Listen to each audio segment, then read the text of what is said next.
you open social media, there's no there, right? Like, literally, you can keep scrolling until the end of time and you would still not run out of things to see. Yeah. We learn it the hard way, or we learn it after the end of a very hard day, and then it's just like the last. Really evaluating the time, energy, cost of, and that too. I mean, in India, we don't have a culture of getting paid for pitching. Discovery calls, we do free chemistry calls. I mean, sometimes like a free demo. It's a very Asian thing to, I think, kill yourself first and then figure out whether you want to say no later.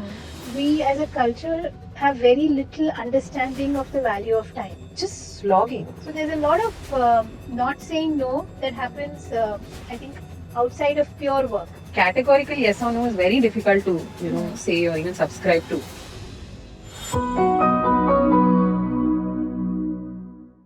It's actually the simplest thing to say. Most kids are better than us at saying it. And yet, so often we hold back.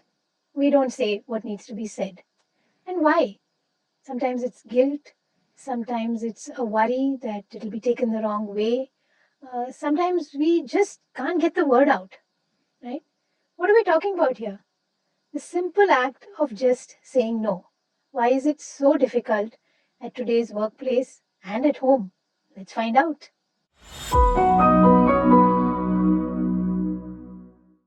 Welcome to Small Talk, Work, Play, Build. I'm Subha Chandrasekharan, a leadership and career growth coach. Hi, I'm Hasita Krishna. I'm a brand consultant and co-founder at Motley Crue. So Hasita, what we're going to talk about today, it's a toughie, right? So many times we struggle with just having too much on our plate and we wonder how we got there. Yeah. Right? And we blame a lot of other people, let's say. Right? And the solution might have just been a simple no to a few of those things. Right? And it happens, I think, on a daily basis for most of us. Many times on any given day. Yeah. And it's just, I mean, while you were saying, why is it so hard to get out? I think I certainly fall into that category of people for whom it's really just very difficult to get the word out of my mouth. It's not even because it feels like a transgression of some boundary.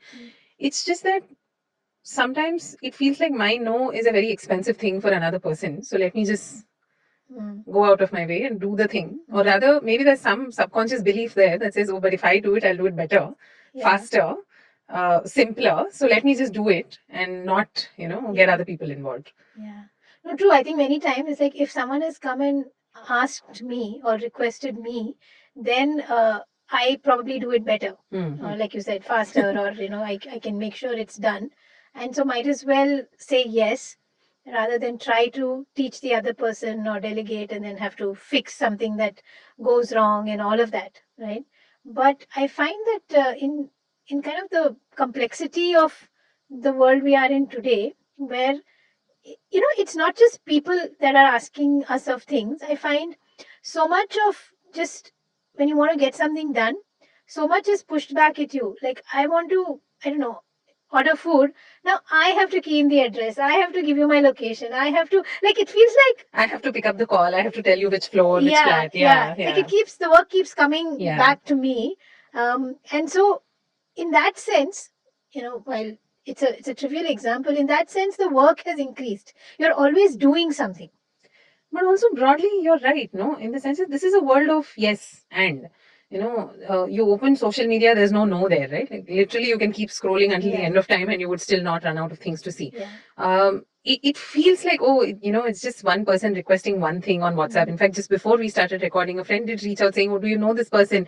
Can you tell me how this person is or how are they to work with? And I'm just thinking, oh, but it's only one WhatsApp message. So let me just send it quickly. So it is a world of yes and what else, but it gets so overwhelming. It does. And I think there are some very useful things to remind ourselves about when we say yes to things. And we learn it the hard way, or we learn it after the end of a very hard day, and then it's just like the last straw, and there's an emotional outburst, and you realize that there are 5 things I should have said no to, perhaps, or got it done in another way, right? What's been your toughest kind of no space, like from the work perspective? I mean, I'm guessing it's clients, but maybe not. No, it is. And this is that one place where there's no cutting corners around that, because this is a world that is very fast paced. In media, things do change very quickly on a daily basis. And I think everyone we interact with, and now I have with time, of course, developed a lot of empathy for where they're coming from. Early days, I used to just think they're pushing for the sake of pushing. And mind you, those people still exist because their job description is to wake up and push other people into productivity. But also sometimes they don't have perspective on why they're asking for things in a hurry. They don't have perspective on why they're asking for discounts. It's just what they do, right? I have asked 10 other vendors before you for a 10% off, so I'm just going to do that with you as well. Versus really evaluating the time, energy, cost of, and that too, I mean, in India, we don't have a culture of getting paid for pitching, right? Like you do a lot of work before you even do the work. And sometimes you spend months consulting and engaging and diagnosing, and that's all of that is headspace that you've spent. And then sometimes when, these conversations come up, which are very difficult on a negotiation level, I don't know how to, then say no. Because it's not as simple as reasoning with them. It's not as simple. And I really don't like to go through that whole process of, oh, but we also do this and we also do that.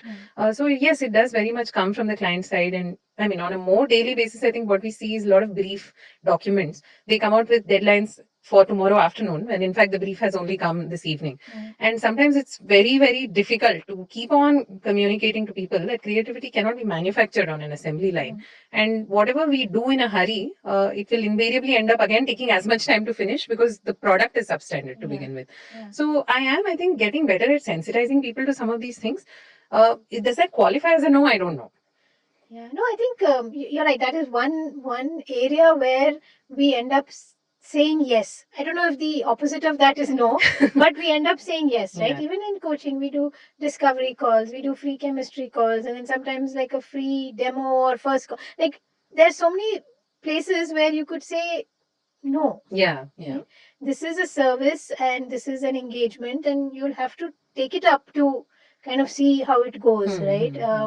But you can't because they're the client and you feel like, how can I say no to that request? But I wonder if it's just a very cultural thing for us. Some of it is, I feel. Because I have seen colleagues from other parts of the world where they don't seem to find, and I'm not talking about Asia, of course. It's a very Asian thing to, I think, kill yourself first and then figure out whether you want to say no later. But there are folks from other parts of the world who will simply turn around and say, no, but that's not in our agreed scope of work. Yeah. And I'm like, how did you even manage to get those words out? Because I would never dream of saying something like that. I mean, maybe then, now I hope I've changed. But even like, sometimes we begin work and then to go out and ask for the money that is, to be paid, the PO that needs to be generated. I don't know how to do that. So maybe it's also a cultural thing. No, definitely. I've always felt that we as a culture have very little understanding of the value of time, right? Because that's why you can be late and you can, move a meeting at short notice and you can not turn up and a lot of things, right? Yeah. So the concept that the other person's time has a certain value is a little alien to us, honestly. And I think that largely comes from maybe very, and I'm obviously talking about the middle class segment, from a very privileged upbringing, in the sense that we've never really had to work by the hour. Yeah. Right? But if you see in some of the Western cultures, from a very early age, you're babysitting, you're mowing the lawn, you're at a McDonald's, Right. and you're supposed to get paid by the hour. And there's a value to your hour, even if you're a 14-year-old or a 16-year-old. That's a very interesting concept. But here, we don't, like, you would never tell your daughter that, hey, now you're 16, go to the local McDonald's and start earning your way through life. I mean, ideally, what I'm hearing is that we should, because there are some very interesting life lessons. I would never have thought that, the value of time. Yeah, we just don't have it. So even when we, cost something, or when someone is evaluating us, they're not thinking that, hey, but this is going to take that person 2 days or let's say 8 hours of productive time to do. They're just thinking, oh, but I'm just asking for one creative. Right? And so the pricing is never for your time. Yeah. Never. And even, there's that kind of meme/joke that you go to somebody and they charge you whatever, even let's say a doctor or a lawyer, they charge you X per hour. And it comes to a lot if you convert, like finally your consultation is 5 minutes, right? Or 10 or whatever. It comes, that number could feel like a lot, but you're not paying for those 5 minutes. Yeah. Right? You're paying for the years that They made spent them to get to that point ready, in the first place. Yeah. yeah, to dispense that information for you in 5 minutes or 10 minutes. So this whole notion of what is time, what is its value, in which context do you measure it as just time, and in which context do you look at the value that the person is bringing, is True. something we have still not really cracked that much. I feel like even look at our a lot of our the core that that IT delivery or service model, it's billable hours, Yeah. but we extend beyond that so much.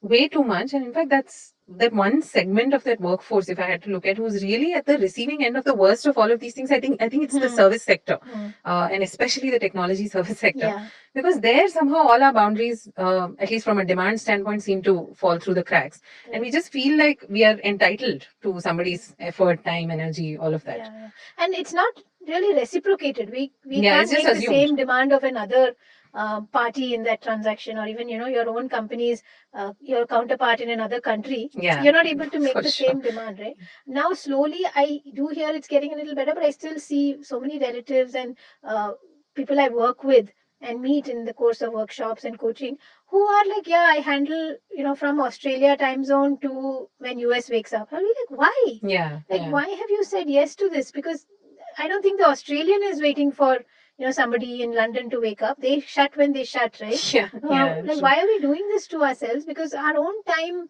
we value very differently, and we let people also see that. Also, it is conditioning that tells us that we should never say anything negative to someone who's senior, someone who's older, someone who's The in paying that party in a way. yeah, yeah. Whoever you've put on that pedestal, Yeah. you're not supposed to have any complaints. You just Yes. have to. And in fact, I still remember very early conversations with probably those in my slightly older aunt or grandparents' generation, where it was seen as a virtue to just show up and do the work and do the work and do the work. And even if you're not appreciated for it, even if you're not paid for it in most cases, you still show up and you just do the work. Yeah. And by the way, that applies to housework a lot more. I think at least here there's a transaction, there's a salary at the end of the day, and there's a very tangible thing that you're either saying yes to, no to, whatever that is. But how many, especially I think again it falls into a gendered category in that sense, but how many women have we seen just slogging? Yeah. And the quantum of work they get done is superhuman. It's just that it's not seen. Apparently this new movie Mrs. Oh yeah, is that a lot of people are talking about is really about that. Yeah. And the behind the scenes and front of the scenes work that women are putting in. Yeah. But you're right. Even recently, in a workshop setting, having a conversation with pretty senior managers and leaders, right? At least 15 years of average work experience, and we were talking about something similar about saying no. And I said, like, you guys go home and you have a call at 8:30 p.m., 9 p.m., etc., because that's when the other party wakes up, right? How many of you have tried saying, okay, this week we do it in your time zone, but next week we do it in my time zone? Yeah, right? that's interesting. And, yeah. So you don't have to say no, but you can offer an alternative. Yeah. That, and somebody said, then very quickly these calls won't happen. I said, Which great would for be you. relief. Yeah, yeah. And it's interesting that we can solution around these things and we don't have to constantly be on the receiving end of it. But also in a very real context, Subha, and this is more of a question to one individual to another. What are those instances where you find that it's really difficult to say no, either in the form of a no or in the form of whatever are these other excuses or these bypasses that we find? Where do you most struggle to sort of? I honestly struggle more in the personal space, right? Because we take on certain roles, responsibilities, and we feel that this is for me to do. And if the person is coming to me, it's because I'm the one who can do it in the most effective way, or because they can't do it and they need my help. So there's a lot of not saying no that happens, I think, outside of pure work. In pure work, the alternatives you can conjure up a little bit more easily. Yeah. Or you can say, like somebody says, I need to have this by Friday, and you can say, would Monday work? And actually, 7 times out of 10, Monday works. Even they just said Friday because that's the first thing that came to it's a nice end to their week also. Like it's not, they're not going to do anything about it, right? But in the personal space, if someone asks you for something, to be somewhere, to do something, to fetch something, usually the asks are also more immediate, right? So many times I realize you have to say that, or you have to remind yourself that saying yes to them means you've said no to something else. Yeah. And usually it's a lot of your own personal Yeah, time. And it's a yeah. lot of that time which I, in my head at least, would have set aside to say, okay, now I'm going to go sit and I'm going to read. Yeah. And suddenly it's 10 in the night and you don't know Yeah. where And that's all why that the frustration builds comes, up, right? for sure. It builds up because you've said a lot of yeses to others and you've hence said a lot of no No's to to your yourself. priorities, Yeah, right? yeah. So I think the fundamental thing is that saying no, you've not rejected the other person, you've prioritized between your needs, their needs, the 20 things that need to get done as a unit or as a family or as a team or as your own company, right? Even to your own team members or employees. If you're saying yes to them, then for sure you've said no to two other things that you could or should be doing. Yeah. Because if we all have only that, whatever, Bandwidth so many more minutes than and so many anything. hours in a day, all of that, right? Yeah. So, yeah, and honestly, it's not even about time, it's about energy, right? You have only so much energy, right? Yeah. Because and some days that's out by 7 p.m., some days you can drag it till 9 p.m. Some days it doesn't wake up with you, that's also there. Yeah. In fact, several days. But also, how about contexts where it feels like a no is a rejection of the other, is actually a rejection of the other person? And this is probably not so much in the workplace context, but more in the context of life.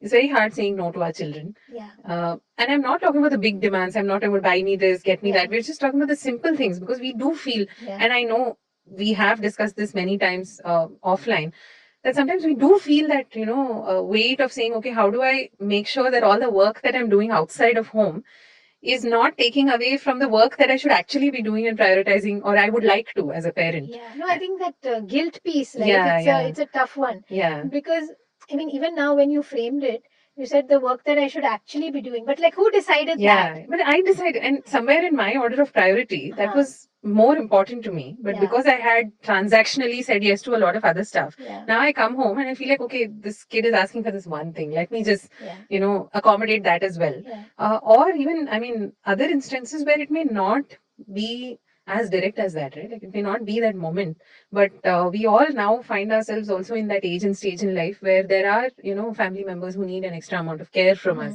or presence on our part. You really don't know what is the right amount of showing up for someone True. in that context. True. And with kids, it is a challenge. And I think, sometimes reminding myself that, okay, I'm saying yes to it, but in that doing, right, there is also, I don't know, there's a connection or there's a relationship, right? Like as a very simple example, like maybe every day my daughter when she was younger would finish her bath and say, "Mama, towel," right? Like, and I'm not really doing anything of super importance at that time. I'm probably just packing her lunch or whatever. Yeah. And I can walk across and give her the towel, and I would. And I could also say no to that, right? And I could say, no, you should have got it yourself, blah, blah, blah. It could become a scene. But it's just a one moment of interaction between us. Fair enough. Yeah. Right? And I'm okay to do that. And now she's grown up and she doesn't ask for it, right? Yeah. So some of these Fair. things, maybe some things we overthink. You're right. In the sense that maybe what I'm taking away here also is that we at least I've never really sat down in recent times and thought about, hey, what do I want to say yes to that is exclusive to me and myself? Like that's not a question that you typically very consciously think of. It is usually only triggered in moments of conflict, and that's never a good time to ask or answer that question. But to just maybe take that one moment, even for myself, first thing in the morning, hopefully, to say what do I want to say yes to for myself today, and therefore suddenly everything else has fallen in place overall. Well, that's very important because if I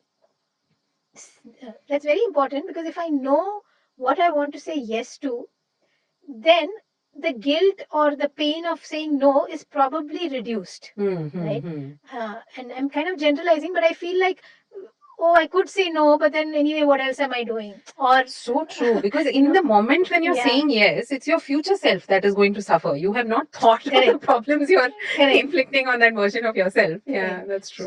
So to have that clarity that, hey, today these are the 5 things that I must get done, then maybe I'll say a few more no's because I know that will take away time from accomplishing these. But if this clarity is not there, then I can keep agreeing to other things and then feel bad that I didn't do this and for also myself. It's a really nice, for myself, as I reflect, I'm realizing just saying yes to these 10 things is a very nice way for me to feel accomplished without actually having move the needle much for myself. Correct. And that's the tough part, is what I'm saying as well, that we all have these ambitions, we all have these ideas on the kind of lives we want. We all do. We all want a certain kind of life, whether we accept it or not. But the reality of that is a lot harder to face than to sometimes also just fill my time with things so that I don't have to face the reality of the work. Maybe that I have to find a new therapist perhaps. But that's so much harder than just saying, okay, let me just buy milk on repeat mode. Is a lot easier to execute. So that, the same workshop group when we were talking, I said, do you all fundamentally, like, does it resonate that saying no does have a consequence, right? Yeah. And many times we have not thought about the consequence. And so it's this big, large unknown. And you're too in the moment to jump into it, right? That's true. But if you have thought through and said, okay, this is the consequence and I'm okay with it, then it's easier to say the no. Rather than saying, oh, I could say no, but I don't know where, like, then you have to say yes. Yeah. But if you say no, sometimes you will not be liked. You can't say no and also people please.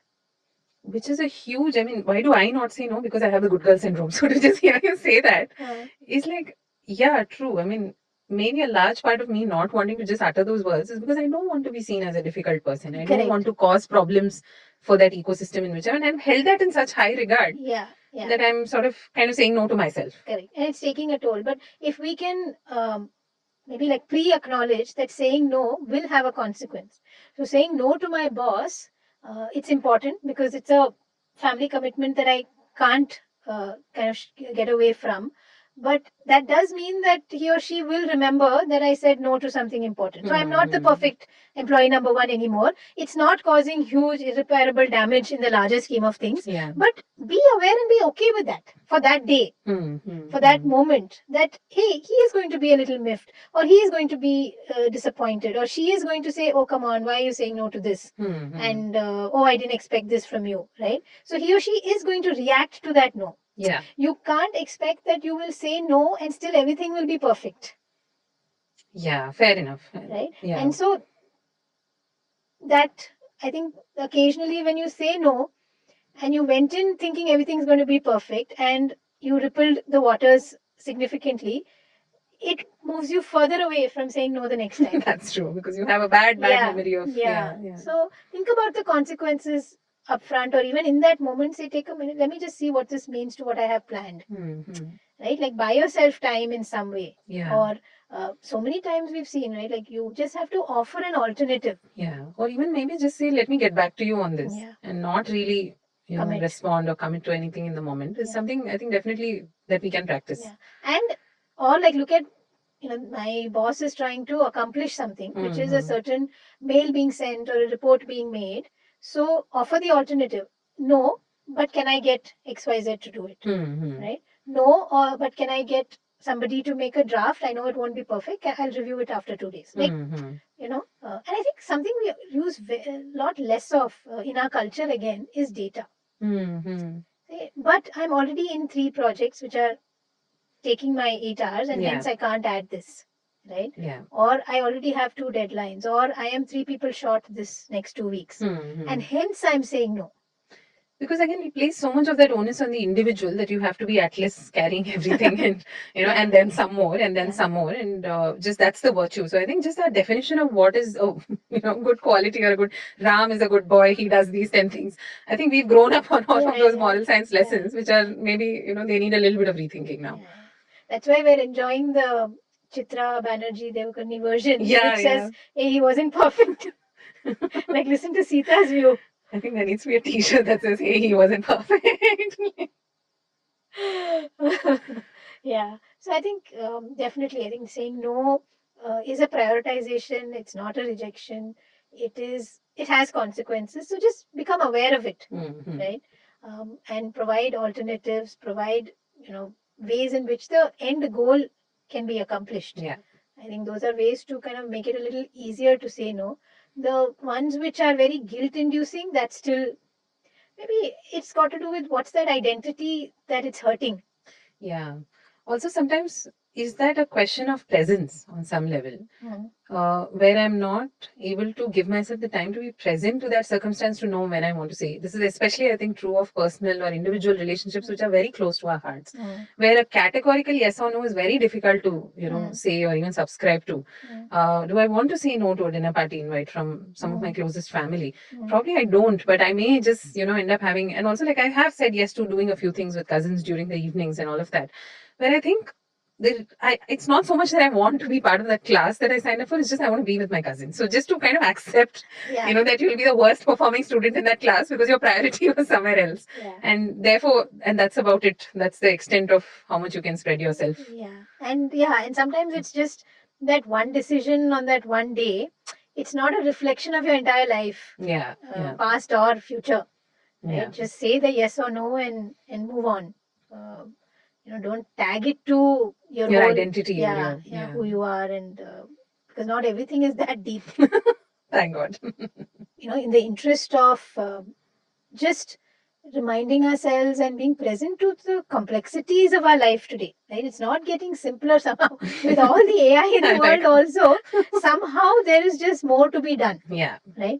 So even if there are tools, you have to get onto that tool and you have to give it the input, and then you have to, you have to act on it, and it's just one thing after the other, right? And I really envy those who, like, put their phone away for even like 2 hours in the day, because everything seems to sit in that, and it's, you're coordinating group chats, you're coordinating on behalf of a junior generation or a senior generation, and yourself, and it can be quite overwhelming. But one way to kind of reclaim your sanity in small ways is really saying no at work and at home, and it's not as difficult as it may seem initially. Yes, so maybe start with lower risk items, lower risk people, right? I mean, it's interesting, so many sports people at a global stage can say, hey, Simone Biles can say, hey, I can't. Like, no, I'm not going through with this event. And Naomi Osaka can say, no, I need a break for my own mental health. A cricketer can say, no, I want to prioritize the birth of a child, and I'm going to go back for that. I mean, those are huge no's in the public eye, but just to say that it's possible. It's doable. Right? If they're doing it, then if you have the clarity of why, what's the alternative, what am I prioritizing, what am I saying yes to, and if that is so compelling, it's nice, right? You're moving towards what you want to be doing. That's a beautiful reframe for sure. Yeah. So let's see when you say no to me next. I'll be doing better things.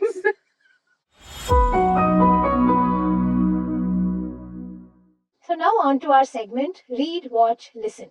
Right. So this week, in the context of saying no and everything, there's a wonderful book by Gabor Mate called When the Body Says No. I found it to be a truly insightful read on what happens when, over years, we've kind of trained ourselves to repeatedly say yes to things till it reaches a breaking point. And he gives you a lot of stories of how the body kind of revolts. And, you don't, it just blindsides you. You don't see where it's coming from. And you wouldn't even have correlated it to the years of being that, perfect spouse and perfect mother and perfect child, which has taken its toll. And it's now, leading to very, very serious health concerns. Right? I think it's a fascinating read on why it is really important to listen to your body more than anything else. What about you? Actually, it's the movie Mrs., which in Malayalam was originally released as The Great Indian Kitchen. It is a story about disparity in genders and roles and identities, and how sometimes we treat another human being as if they were not a person. It is all of those things. But in the context of the conversation that we've had today, it also gives us a very interesting insight into what are those circumstances in which people don't feel empowered to say no. People don't feel like they can show up and just say no to certain things. It's a lot of that conditioning, that culture that tells us that, we are supposed to be good women. It challenges that narrative, and it's very eye-opening, definitely, for anybody watching it. And in fact, if you're watching it for the second time, it's that much more impactful as well. Yeah, I heard someone say that every family should watch this. Yes. It's a very powerful movie.